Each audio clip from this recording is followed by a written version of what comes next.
دوسروں کے دروازے پر جا کر مانگے اس کو فقیر نہیں کہتے۔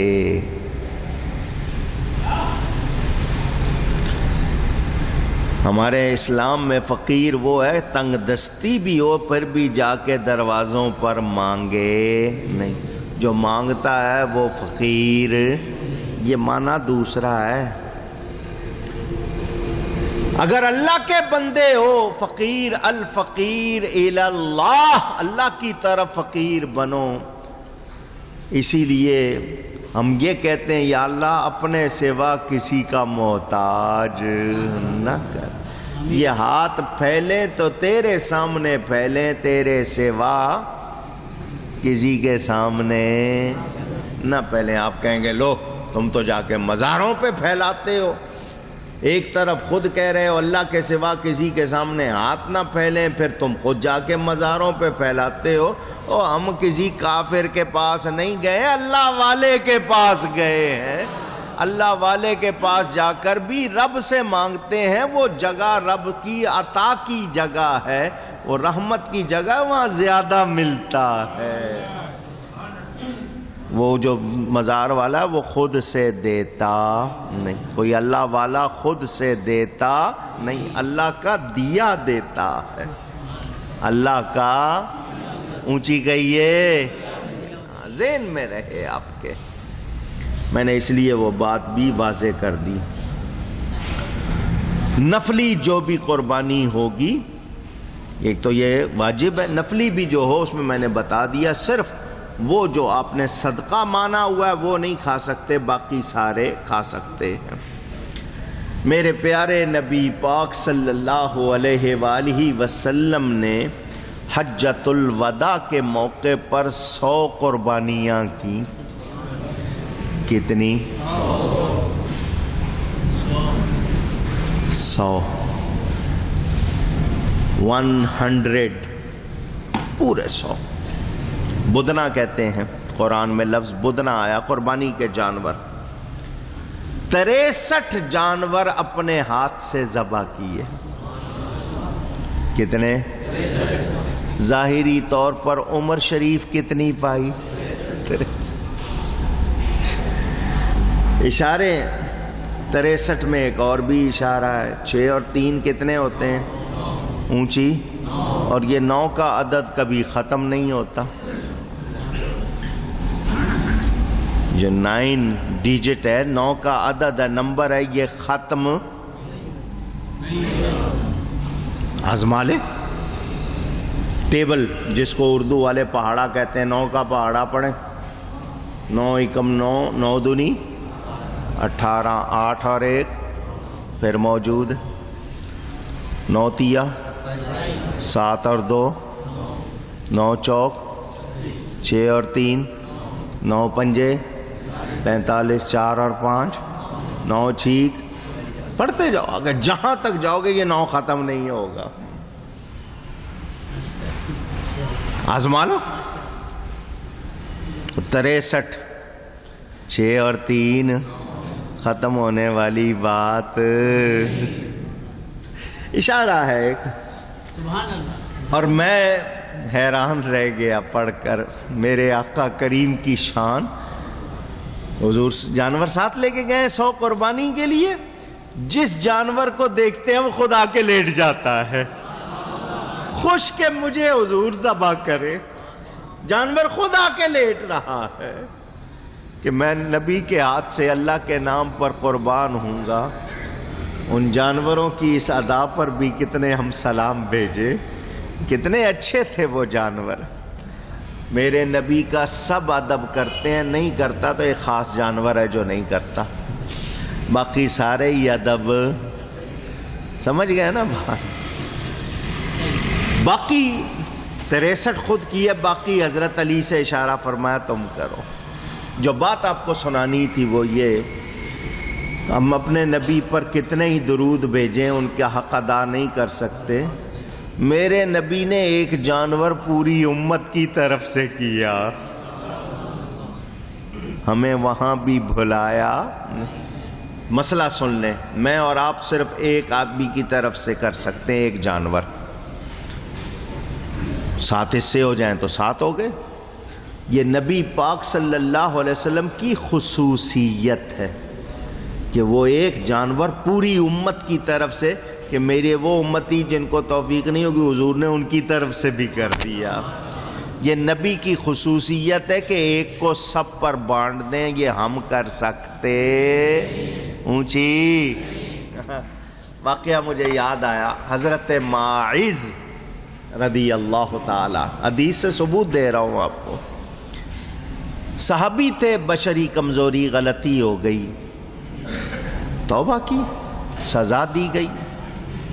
جب ان کو سزا دی گئی تو کچھ صحابہ کے منہ سے اس کے لیے لفظ نکل گئے۔ یہاں یہ بھی مسئلہ کہ کوئی اگر سزا پالے گناہ کی، اس کو اس گناہ کا بار بار تانا دینا جائز، کوئی توبہ کر لے تب تانا دینا جائے، تو تو وہ تھا، تو اگر اس طرح کریں، اس نے توبہ کر لی ہے، وہ رات کو روتا رہا ہو، توبہ کرتا رہا، اور ہم اس کو تانا دیتے رہیں، تو تانا دینے والا اس گناہ میں خود پڑ جاتا ہے۔ دھیان رکھا کرو اپنی زبان کا، عادت بہت ہے، ارے وہ میں جانتا ہوں اچھی طرح۔ کیا جانتے ہو تم؟ ہو سکتا ہے وہ توبہ کر کے کوئی مقام پا گیا اور تم ابھی تک جل ہی رہے ہو۔ سمجھ آ رہی بات؟ حضرت ماعز کے بارے میں منہ سے نکل گیا، ارے کیا کیا اس نے؟ ہم کیا سمجھتے تھے یہ کیسا نکلا؟ ہم لوگ فوراً تبصرہ کرتے نا، معلوم ہے کسی نے کہہ دیا ماعز اچھے نہیں تھے، میرے نبی پاک صلی اللہ علیہ وسلم کو جلال آ گیا، فرمایا ماعز کو برا نہ کہو، ماعز کو برا، اس نے ایسی توبہ کی ہے اگر میں پوری امت پر تقسیم کر دوں سب کو کافی ہو جائے۔ اس کی توبہ سب پر تقسیم کر دوں سب کے لیے کافی ہو جائے۔ یہ حضور صلی اللہ علیہ وسلم کی خصوصیت ہے۔ ہر ایک کا مقام اونچی نہیں ہے۔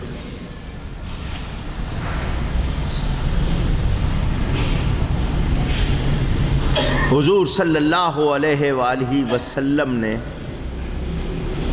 100 جانور ذبح کروانے کے بعد فرمایا ہر جانور کی ایک ایک بوٹی لے کر ہنڈیا میں ڈالی جائے۔ 100 جانور ہے نا، ہر جانور کی ایک ایک بوٹی لے کے، جب گوشت پک گیا، بھن گیا، تیار ہو گیا، تو حضور صلی اللہ علیہ وسلم نے خود بھی کھایا، صحابہ کو بھی اونچی کھلایا۔ تو قربانی کا گوشت خود بھی کھانا ہے، دوسروں کو بھی اونچی، ہاں صرف فریج نہیں بھر لینے، مہینے کا 2 مہینے کا جمع نہیں کر لینا، کھلانا بھی ہے۔ اب مسئلے آ رہے ہیں بدنا کے، اگر آپ چاہیں تو وہ قربانی کی تفصیل ویسے قربانی میں بیان ہو جاتی ہے۔ ہمیں کوشش کرنی چاہیے کہ ہم ہر بات کو اچھی طرح ذہن نشین کر لیں، کہیں اگر شبہ ہے تو اس کو دور کر لیں، پریشان نہ ہوا کریں۔ یہاں ایک بات کر کے آج کی گفتگو سمیٹتا ہوں، پھر انشاءاللہ آئندہ۔ یہودی اونٹ کا گوشت کھاتے نہیں۔ حضرت یعقوب علیہ السلام کے ایک بیٹے تھے جن کا نام یہودا تھا، ان کی وجہ سے ان کو یہودی کہا جاتا ہے۔ پہلے لوگ جو تھے جو صحیح تھے، بعد میں جو بگڑ گئے۔ آج کل کے یہودیوں کا تو حال ہی کوئی نہیں، لیکن یہ بھی اونٹ کا گوشت کھاتے نہیں۔ مدینہ منورہ میں یہودیوں کے سب سے بڑے عالم حضرت عبداللہ بن سلام رضی اللہ تعالی، جب حضور صلی اللہ علیہ وسلم مدینہ منورہ آئے تو چونکہ یہ عالم تھے آسمانی کتابوں کے، انہوں نے نشانیاں پڑھی ہوئی تھیں، حضور جس دن آئے صحابہ نے جلوس نکالا، یہ کہتے ہیں میں نے نبی کا چہرہ دیکھا تو مسلمان ہو گیا۔ منہ سے ان کے نکلا لیس بوجہ الکذاب، یہ چہرہ جھوٹے کا ہو سکتا نہیں، اتنا پیارا چہرہ، مسلمان ہو گئے۔ صحابی ہیں، بڑی شان والے، بڑے عالم فاضل، مسلمانوں کے ساتھ جب جہاد کے لیے گئے تو مسلمانوں نے، فوجیوں نے اپنے لیے اونٹ ذبح کیا، چونکہ یہ یہودی رہ چکے تھے، یہ یہودی رہ چکے تھے، انہوں نے کہا میں نہیں کھاؤں گا اونٹ کا گوشت، اونچی کیا کہا؟ اب میرا آپ سے سوال، کیا اونٹ کا گوشت کھانا فرض ہے؟ جواب دیجئے، واجب ہے؟ نہیں، حلال ہے، سنت مؤکدہ بھی نہیں، حلال ہے، کھا سکتے ہیں، کوئی نہیں کھانا چاہے تو زبردستی کھلائیں گے کیا؟ نہیں، انہوں نے انکار کر دیا۔ اللہ نے آیت اتاری، یا ایھا الذین آمنوا ادخلوا فی السلم کافہ، اے ایمان والو اسلام میں پورے پورے داخل ہو جاؤ۔ وہ صرف گوشت نہیں کھا رہے کیونکہ وہ یہودیت کا پرانا اثر، اللہ فرما رہا ہے اسلام میں پورے داخل نہیں، کیونکہ یہودیت کا اثر باقی ہے، تو تم اسلام میں پورے داخل نہیں۔ میں آپ سے اور اپنے آپ سے پوچھنا چاہتا ہوں، ہمارا کیا حال ہے؟ ہندوؤں کی، عیسائیوں کی، یہودیوں کی، غلط لوگوں کی کتنی باتیں ہم میں ہیں؟ سوچیں ہم، کیا ہم اسلام میں پورے داخل ہیں؟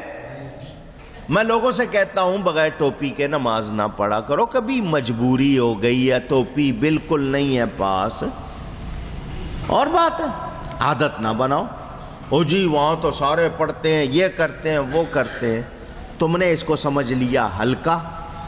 یہ جو ہلکا سمجھنا ہے یہ تو کفر تک لے جائے گا۔ اگر ٹوپی کے بغیر نماز آپ کہتے ہیں ہو جاتی ہے، تو کیا نبی کو نہیں پتا تھا؟ صحابہ کو نہیں پتا تھا؟ حضرت ابو بکر نے کیوں نہیں پڑھی بغیر ٹوپی کے؟ حضرت عمر نے کیوں نہیں پڑھی؟ صحابہ نے کیوں نہیں پڑھی؟ غوث پاک نے کیوں نہیں پڑھی؟ خواجہ غریب نواز نے کیوں نہیں پڑھی؟ وہ تو پگڑیاں باندھ کے پڑھتے رہے کہ زیادہ ثواب ہے۔ تو جو لوگ دین کی کسی بات کو ہلکا سمجھیں اور غیروں کی بات کو لازم اپنا لیں، اسلام کی بات کو پیچھے چھوڑیں، کیا وہ اسلام میں پورے پورے داخل ہیں؟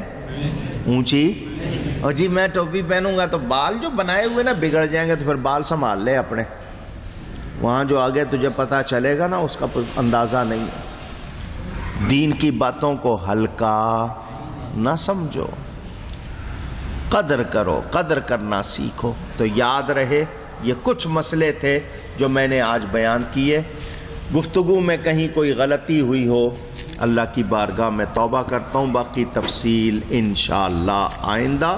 وآخر دعوانا ان الحمد للہ رب العالمین۔